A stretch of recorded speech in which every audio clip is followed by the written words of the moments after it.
Hi everybody, I'm Bree the Plant Lady checking in with a weekly garden tour. I can't believe that we are almost to the end of 2022. It seems like this year has passed in a flash. I can't believe solstice is just a few days away, which means we are officially going to start gaining light. It's really, really exciting time for people like me who are clearly daylight driven. Today is an awesome day because we have got Carolina blue skies. It's not terribly cold, and I'm going to be able to make a little bit more progress on planting the garden next door. But we do have some really cold temperatures coming into town for the holidays, and actually it's pretty much like everywhere is going to be really cold. I do have some videos that I've made that will come up this week giving you my take on what or what not to do in preparation of cold temperatures. I have both one for seedlings and poppies in the ground and for all of your container plants. So be sure to stay tuned this week. Actually, I've made a lot of videos, so you're going to be getting 2 a day, sort of my Christmas present to all of you. And I'm starting right here because it may not look like it, but I did harvest a ton of citrus off of this hybrid, which, remember, it's a 1/4 grapefruit, 1/4 lemon, 1/2 Poncirus trifoliata. Some people suggested that it had this name, and from what I've read, that's actually a lemon Poncirus hybrid, the citramelon or citramello, or maybe that's a grapefruit Poncirus. I'm not exactly sure. I got this from the J.C. Ralston Arboretum. They often have really cool, weird things. They have a relatively large hardy citrus collection planted there in Raleigh. And, you know, I mentioned this is only 5 years old. It's grown really, really quite well. I have not figured out exactly what to do with all the citrus. It's really heavy. It takes up a lot of space.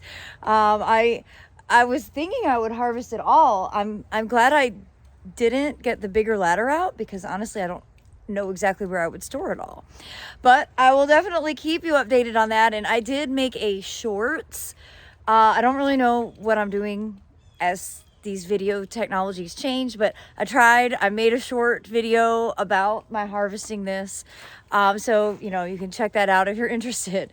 All right, well, let me turn the camera around and let's get walking around my garden. I want to show you how things are looking as we head into a really cold snap. And then I'm going to end with the progress that we've made next door because it's staggering how much has been accomplished since last week's garden tour. All right, let's go strolling. Well, you may notice that I got this area cleaned up. I have a video that will come showing you this process. I just needed some instant gratification and got it cleaned, got it reseeded, harvested a bunch of garlic that I then transplanted. So you can watch for that video in a few days. I've also kind of stashed any potentially tender things into the greenhouse in my mist chamber area. Obviously the mist is not on. This is just for retaining heat as we have temperatures that are going to stay below freezing over the course of the next week. Everything along these beds is doing really well. You can see I'll definitely keep you updated on how these self-sown poppies and larkspur do. They're so far advanced compared to the ones that I've purposely sown. And remember, I'm very strategic in waiting to sow things so that they are small like this. So when we do get cold, they're not impacted by the chilling weather. See, this is right here, our poppies. And then we've got lettuce. We've got some weeds. Of course, that's that native geranium. We've got this plant, which is a native veronica that is actually quite invasive, in my opinion. You can see it grows quite large.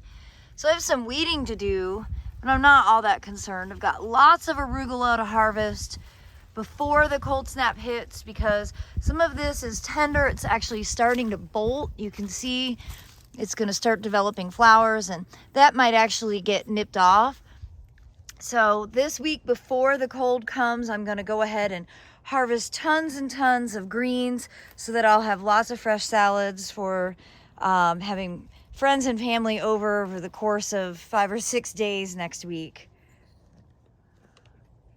I'm glad that the Prunus Moonves have kind of frozen in time. You can see they've got lots of flower buds on them, but they're not opening yet, which is great because if they were open, they would definitely burn with the holiday temperatures that are forecasted. So hopefully these will just stay like this. And, you know, ideally they actually will flower in February. The last couple of years, they've bloomed in early January, and then we got cold, and then that was that. So it'd be great if this year we just kind of stayed a little colder and let things actually gradually bloom instead of all of it happening at once. This is Prunus Moonves Josephine, and I just have to show you the cutest kitten in the world. There is Mr. Reginald, and he is in his full winter coat, and he is quite marvelous. I mean, look at that tail. Reggie, are you going to lead us on the garden tour?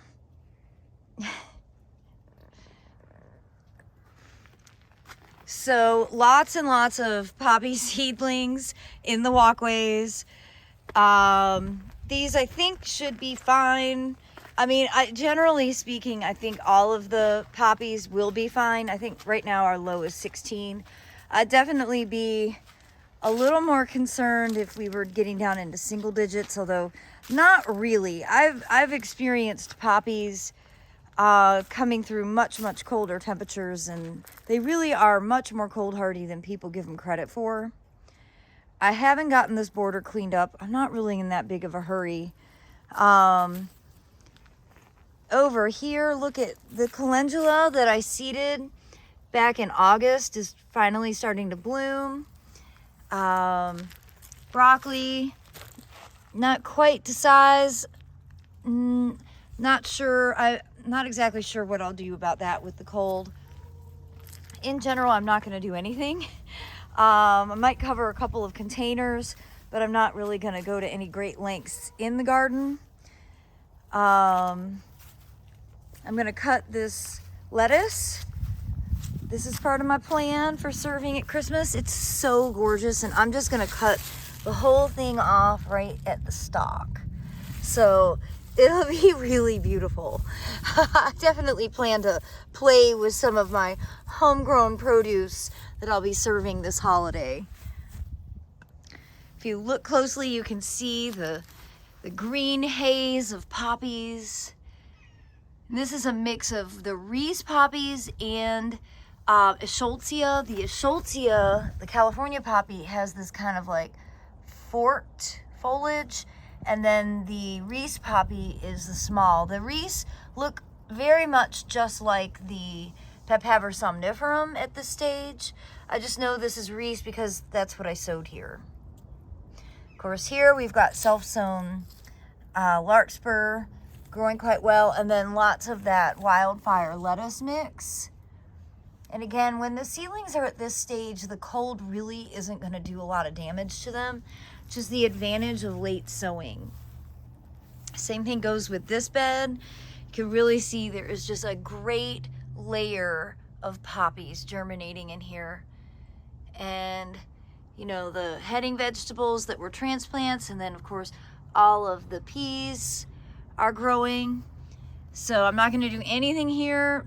I will say this over and over again in the video that's going to come out all about dealing with the cold weather, but less is more. You can actually do a lot more damage with covers than what would end up happening just letting the plants be. I mean, in my perfect world, we would never have real cold snaps, but to be honest, we could use some cold weather. It would benefit everything. Plants actually need vernalization, and we haven't been getting it the last few years. So for the most part, I think some temperatures below freezing will be to all the plants' benefits. You can see the poppies that were sown in here are doing great. This is going to be so outrageously beautiful in the spring when all of these bloom. Wow, we're back here. I'm showing you this now because it is on my list today to go ahead and get this border cleaned up. So I'll make that a separate video. This should not take long. It would be very instant gratifying. Something that I really would like to have in my life, some instant gratification. Over here, this is the area that the seed class sowed in. And I am definitely seeing lots of seed germination. Really pleased. I could see larkspur and poppies. You can see the poppies are so small. And of course the clumps of wheat are looking great. That elephant garlic over there is growing fantastic. So pleased that we did the seed classes this year, and hopefully all the attendees went home and sowed their seeds, and they will have beautiful cottage gardens to enjoy this spring. And along this side, this of course is the SelfSown section. This is the area that the first seed class did on November 9th, 8th, one of those earlier November dates. And you can see the California poppies really become quite obvious. That's this right here. They look quite different compared to the other poppies, which are right here as they start to develop. They're starting to develop true leaves at this stage, being sown earlier in November. Again, all of this is totally fine for the cold that's coming. No need to do anything to this. Well, as we walk up here, you may notice there is not a trailer full of plants. Oh my goodness, what's happened? It's so exciting. Now, before we walk over to the Carolina Garden House property, I'll show you here. I haven't done any major cutbacks here. I'm actually kind of waiting. I used to come through with a lawnmower really early and mow everything down, and the more and more I read about like native insects and how they need that habitat, the more I'm becoming like, okay, let's just delay it, maybe wait until February. I have not done this bed yet. And I really promise you that I will. You guys can hold me accountable for not getting things done in a timely fashion. But again, show you some plants. These are all self-sown. The poppies are obviously further ahead here. Bachelor buttons here. Fava beans are still doing great. We'll see how they look after 16 degrees. I have a feeling that might be a turning point for them. We've got lots of larkspur, all this. I mean, I'm just sort of in amazement at how well these plants have just seeded themselves. And this is a big space. I do need to come in and weed. Let me show you some of the weeds. Actually, I'll show you some good stuff first. Here's cilantro. Right there, ready to be harvested. This is garlic. But of course we've got vetch. I'll never not have vetch. Oh, I did not grab it out at all. You see, I didn't get the root. There's vetch. Here's chickweed. You're welcome to eat it. I always tell people, oh, you love chickweed? Come to my garden. You can harvest all of it. No one ever takes me up on that offer.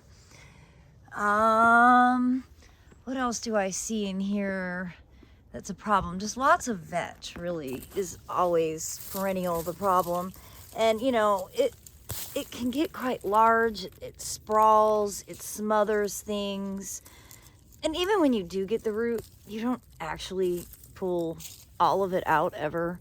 So it's just one of those things you kind of have to acknowledge you'll always have if you have vetch. Not a lot to report over here. You can see that the fall foliage is definitely still kicking in. The lindera looks awesome. That Chinese fringe tree is still totally magnificent. This acer from Taiwan, this maple from Taiwan, still holding on to a lot of foliage and giving off a lot of color. You know, this is definitely one of the things that distinguishes the Southeast from everywhere else. We get some of our best color in December for fall foliage. However, it is technically still fall. And look at that, it's picture perfect. I love when these leaves fall. It just looks like a golden carpet. And I finally have a blue sky day, though I'm a little late to getting this shot with the sun, but you can see these in bloom. They smell so good.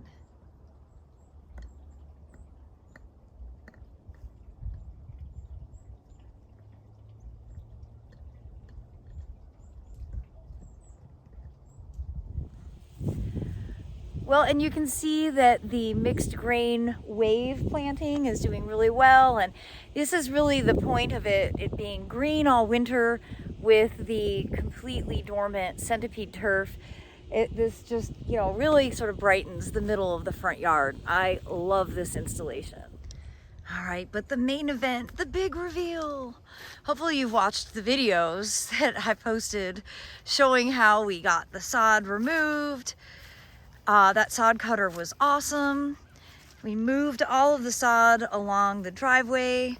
So now if you drive off of the driveway, I don't have to worry about you ruining the underside of your car. Got all the bulbs planted. I definitely could have used more bulbs. And now, next steps, obviously, starting to assign places for all of those shrubs. And that's actually one of the things I'm gonna do today. And that will be a separate video. I'm gonna start really small. Let me show you the bed that I'm gonna tackle first. Here's a hint. It's neither of these two really large beds. All right, this is the bed that I'm gonna start in. Just because it's already the middle of the afternoon and I don't get dark early, and well, I wanna feel like I've actually accomplished something. I'm gonna do this by myself. I'm gonna get some of those absolutely gorgeous Jetstream oak leaf hydrangeas from First Editions planted in here, and I'm gonna put out some soil cube and scatter some seeds. I'm gonna keep this super easy.